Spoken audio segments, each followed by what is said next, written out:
The breaking point, the morning Captain Sarah Chen received the transmission that would change everything. She was sitting in her modest office aboard the Earth Embassy station, watching the sunrise paint Mars in shades of gold through the viewport.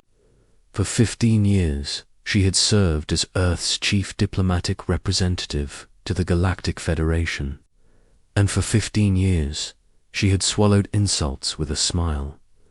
The Federation had a way of making humans feel small, not through outright hostility, but through 1,000 tiny cuts that bled dignity. When the Velta delegation arrived late to every meeting, claiming human time measurements were primitive, when the Zephyrian trade ministers would speak in their native tongue during negotiations, leaving human translators scrambling, when the Federation Council would schedule voting sessions during Earth's night cycle, forcing human representatives to attend while exhausted, Sarah had learned to navigate these waters carefully. Earth needed the Federation's technology, their trade routes, their protection from the darker corners of the galaxy. Humanity was still the newcomer, barely 2 centuries into space travel, while some Federation species had been exploring the stars for millennia. The price of membership seemed worth paying, but patience, even human patience, had limits. The transmission came from Dr. Elena Vasquez at the research outpost on Kepler 4 for 2B. Sarah had known Elena since their academy days, back when they both believed humanity's future lay in cooperation with their galactic neighbors. The woman on the screen now looked like she had aged 10 years in the past month. "Sarah, I need you to see something." Elena's voice cracked through the encrypted channel. "Something the Federation doesn't want us to know." What followed were medical records, DNA analyses, and shipping manifests that painted a picture so horrifying that Sarah's hands trembled as she reviewed them. For the past 5 years, while Earth had been dealing with the Crimson Plague outbreak that had killed over 50 million people, the Federation had been refusing to share their advanced medical technology. They claimed it was against protocol to interfere with natural evolutionary processes. The records Elena had uncovered told a different story. The Federation had not only known about the plague's origin, they had been studying it in captured human subjects. The shipping manifests showed regular cargo runs from remote human colonies to Federation research facilities, listed as biological samples and cultural specimens. The DNA data confirmed what Sarah's worst fears had suggested. Hundreds of thousands of missing colonists hadn't died in accidents or gotten lost in space. They had been harvested. Sarah's first instinct was to scream.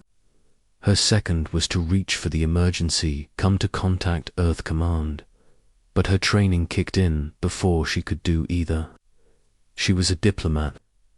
There were protocols, procedures. The Federation had courts, tribunals, processes for addressing grievances. She spent 3 days preparing her case, gathering evidence, filing the proper forms. She requested an emergency session of the Federation Council, invoking Article 47 of the Galactic Accord, which guaranteed any member species the right to present urgent concerns affecting their survival. The session was granted for the following week. The Federation Council chamber was an impressive sight, a massive sphere of crystalline material floating in the void of space, accessible only by shuttle. Inside, representatives from 47 different species sat in their assigned sections. The lighting and atmosphere carefully controlled to accommodate everyone from the aquatic hydrants to the silicon-based T-rack. Humans, as always, occupied. The small section in the back, their requests for better positioning consistently denied due to their junior status.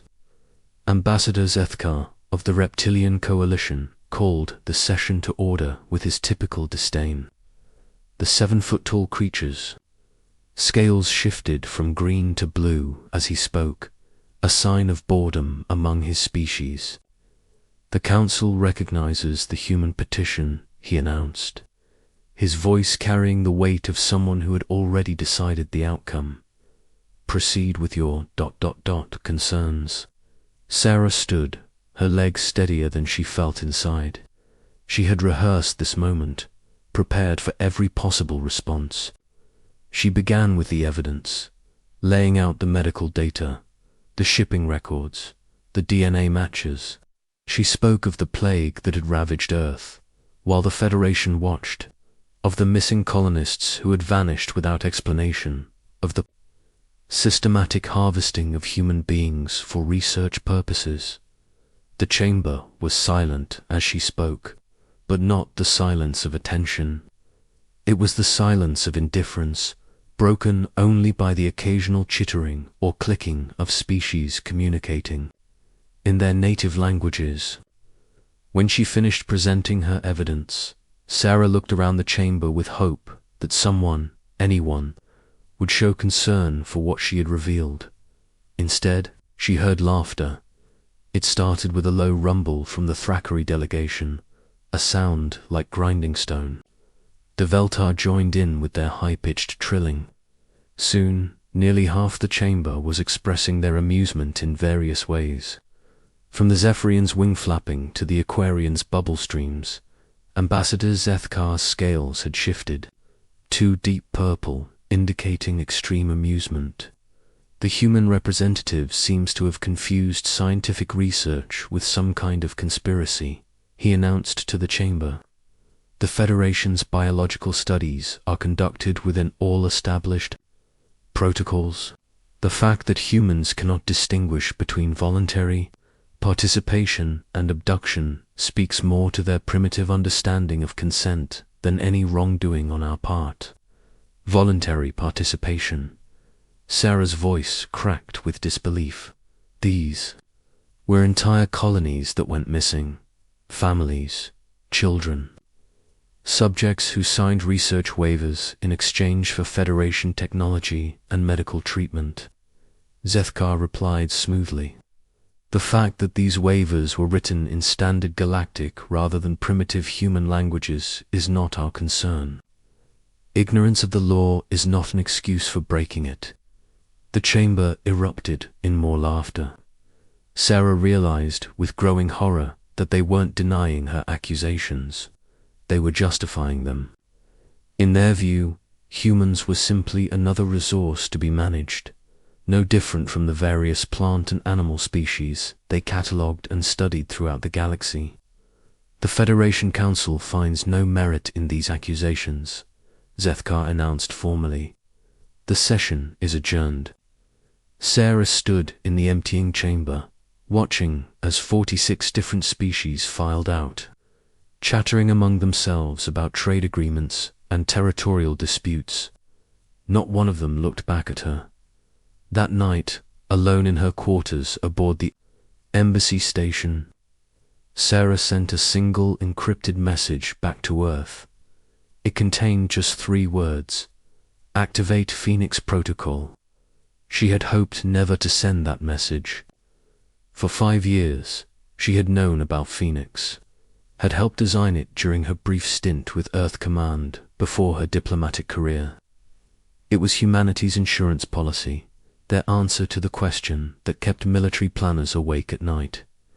What if our allies turned out to be our enemies? The response came 12 hours later, not from Earth Command or the President's office, but from a man Sarah had thought was dead for over a decade. Hello, Sarah. It's been a long time.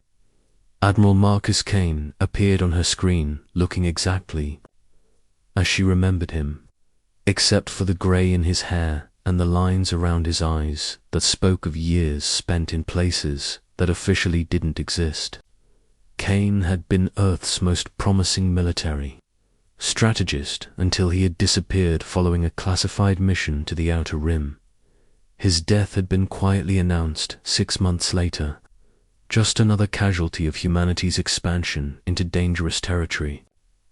Marcus, Sarah breathed. My God, where have you been? Building, he replied simply. We've been building, Sarah. Ever since the Federation made it clear that humans would never be equals in their galaxy. We've been preparing for the day when we'd have to stand alone. Building what? Kane's smile was sharp as a blade. Everything they said we couldn't. Everything they told us was impossible for a species as young as ours. We've been very busy and very quiet. Over the next hour, Kane explained what Phoenix Protocol really was. It wasn't just a military contingency plan. It was humanity's shadow civilization, built in the spaces between Federation surveillance networks, using salvaged alien technology, reverse-engineered Federation systems, and good old-fashioned human ingenuity. They had constructed a fleet that existed in the gaps of galactic awareness. We've been recruiting too, Kane continued. Every human who disappeared during a Federation research mission and managed to escape. Every colonist whose family was harvested for experiments. Every diplomat who got tired of being laughed at. In chambers full of creatures who saw them as talking animals. Sarah felt something cold settle in her stomach. How many? Enough, Kane replied. More than enough. The Federation taught us that the galaxy doesn't have room for mercy, Sarah. They taught us that strength is the only language that matters. They taught us that if you're not predator, you're prey. And what did you learn? Kane's expression grew deadly serious. We learned that humans make very good predators when we stop pretending to be anything else. The transmission ended, leaving Sarah alone with the weight of what was coming. Outside her viewport, the Federation fleet went about its routine patrols. Secure in their superiority, comfortable in their assumption that humanity would continue to accept whatever scraps of dignity they were thrown. They had no idea that their prey had been growing teeth. 24 hours later, every human ship in Federation space quietly disappeared from sensor networks. Every human diplomat departed their posts without explanation.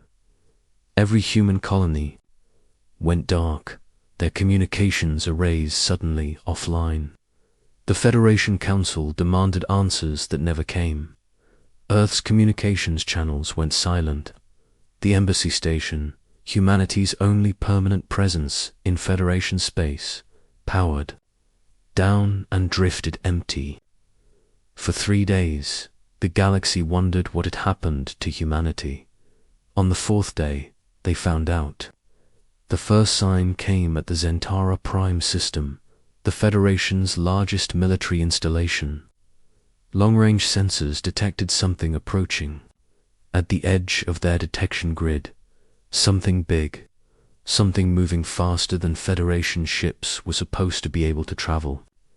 Admiral Kestar, the Veltar commander of the Zentara Defense Fleet, had dealt with human diplomatic requests for years. He knew them as a patient, persistent species that talked too much and fought too little. When his census officer informed him that the approaching vessels were broadcasting human identification codes, his first reaction was confusion. Human ships? What are they doing here? Unknown, Admiral. They're not responding to hails. How many ships? The census officer checked her displays twice before answering. 67 confirmed contacts, sir. Possibly more masked by sensor shadows. Kestara's feathers ruffled with annoyance.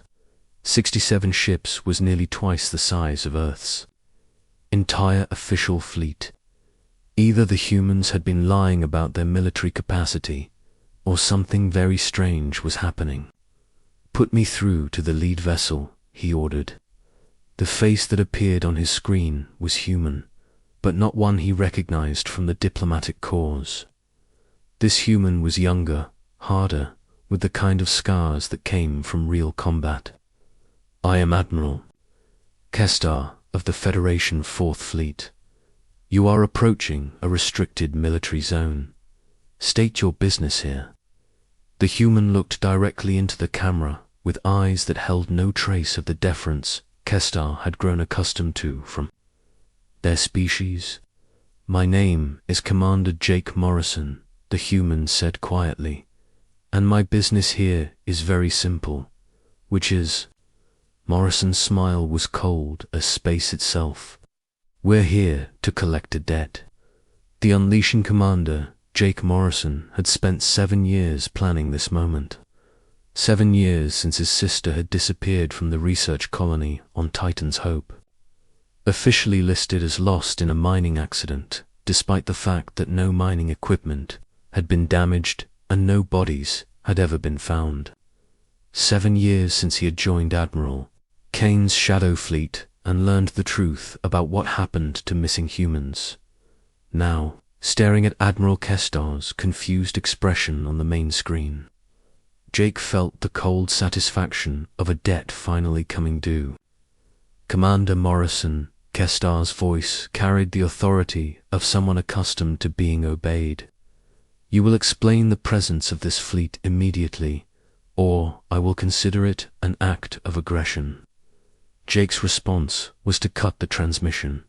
Around him, the bridge of the UES Retribution buzzed with quiet efficiency. Unlike the cramped, utilitarian design of official Earth vessels, this ship had been built for one purpose: war. Every surface was optimized for combat operations, every system designed with lessons learned from studying captured Federation technology. All ships, this is Morrison, he announced on the fleet channel. Phoenix Protocol is now active. Execute. Operation Reckoning. What happened next would be analyzed by military historians for generations to come. In the span of 17 minutes, the Federation's most secure military installation was neutralized without a single shot being fired in its defense.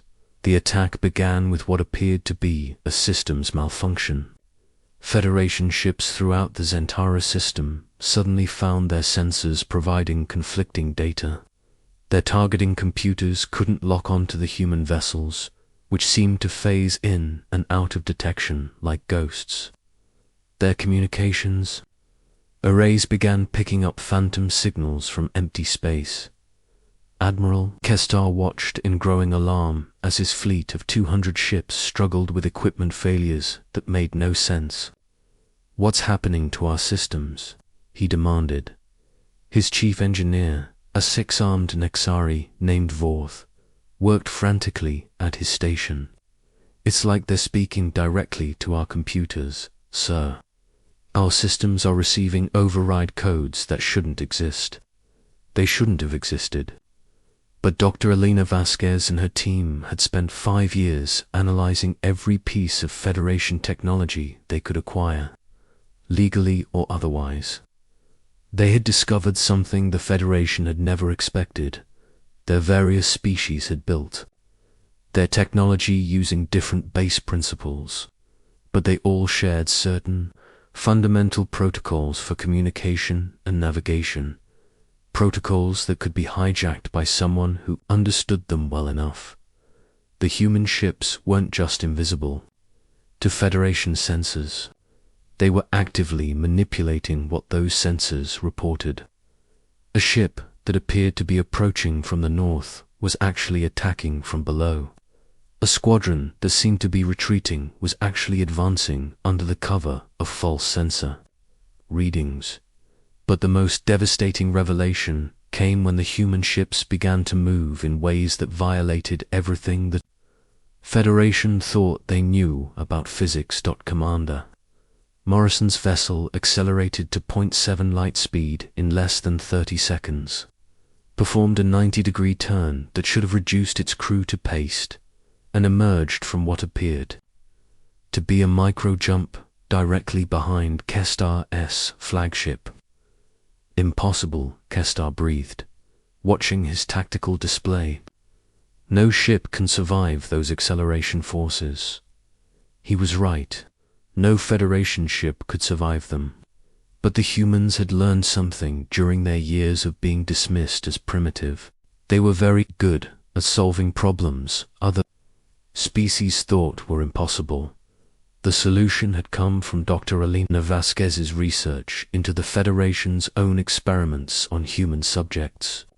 While studying human physiology for their research, the Federation had inadvertently revealed that human nervous systems could adapt to gravitational stresses that would kill most other species.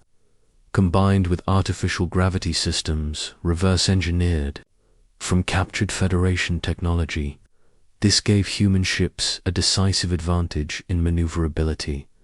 The Retribution opened fire with weapons that made Kestar's blood run cold. These weren't the crude kinetic weapons Earth had used in its early space conflicts. These were sophisticated energy weapons that combined the best features of Federation technology with innovations no other species had thought to attempt. The Federation's standard defensive shields were designed to deflect known weapons using known physics. The human weapons used physics that were theoretically possible but practically insane.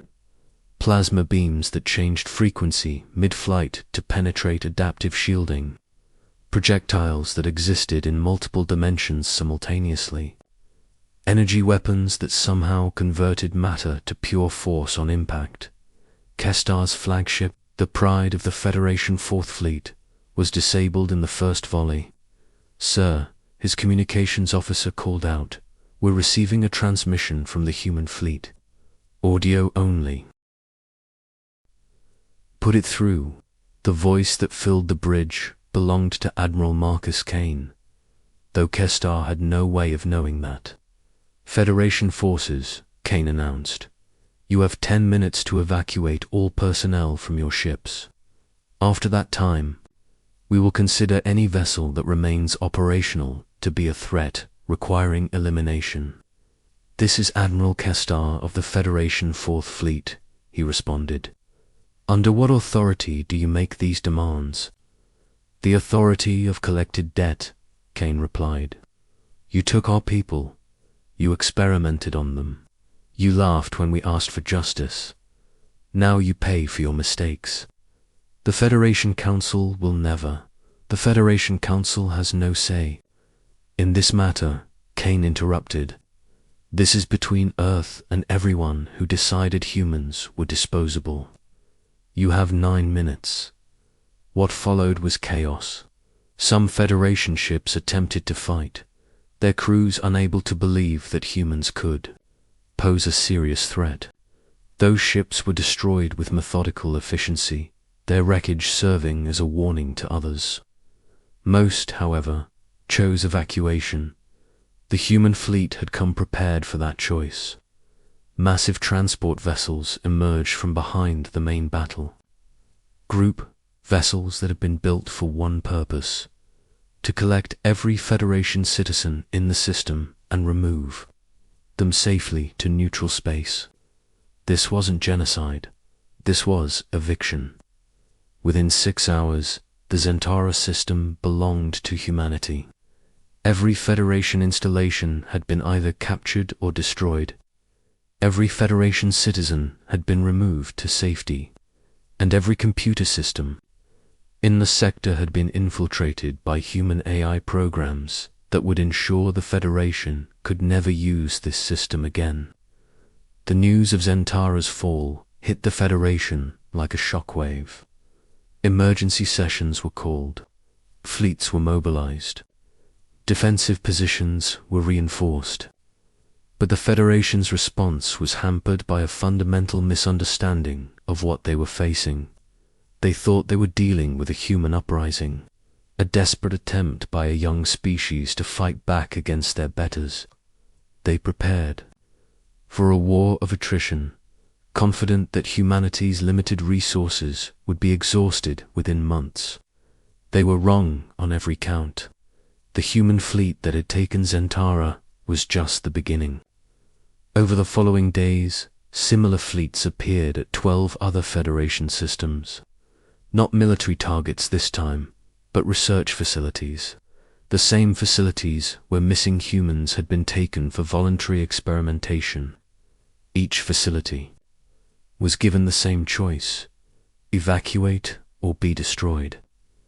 Each facility was captured with the same surgical efficiency, and at each facility, the humans found evidence that made their resolve even stronger. Ambassador Zethkar, who had laughed at Captain Chen's accusations just weeks earlier, found himself facing a very different kind of human representative. Admiral Kane materialized on the main screen of the Federation Council chamber without warning, his image projected through systems that shouldn't have been accessible to anyone outside. The Federation's highest security levels, members of the Galactic Federation, Kane began, his voice carrying to every corner of the chamber. My name is Admiral Marcus Kane of the Terran Independent Fleet. I'm here to discuss the terms of Earth's withdrawal from Federation space. The chamber erupted in angry voices. Threats were made. Demands for surrender were shouted. Kane waited patiently for the noise to die down. You're in no position to make demands, Zethkar finally managed to say. You've attacked Federation installations, destroyed Federation property. This is an act of war. No, Kane replied calmly. This is an act of collection. For every human life you took, we've taken one of your facilities. For every family you destroyed, we've claimed one of your systems. The math is simple.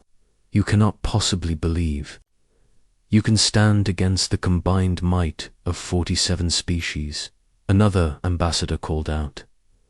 Kane's smile was sharp. 47 species that have grown soft in their superiority. 47 species that have forgotten what it means to fight for survival. You made one critical error in your assessment of humanity, which is you assumed that because we asked for peace, we were incapable of war. You confused patience with weakness. You mistook diplomacy for submission. Kane leaned forward, his eyes hard as steel. Humans don't just fight to win. We fight to make sure the people who hurt us never feel safe again. The chamber fell silent. Here are our terms, Kane continued.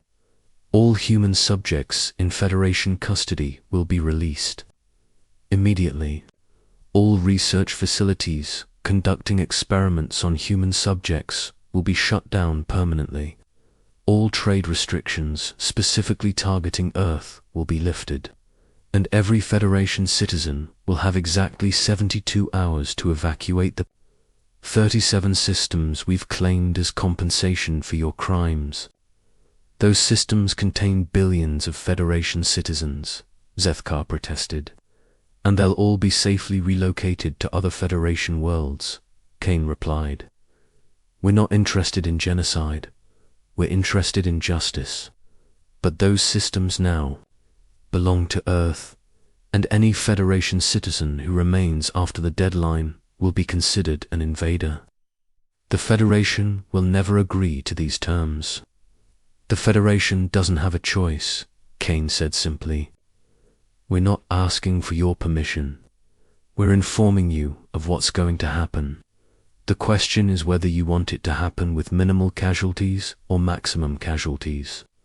You're bluffing, Zethkar said, though his scales had shifted to the pale yellow of fear. Humans don't have the military capacity for this kind of operation. Kane's response was to transmit a star chart to every screen in the chamber. It showed the current positions of human fleets throughout Federation space. There weren't dozens of ships.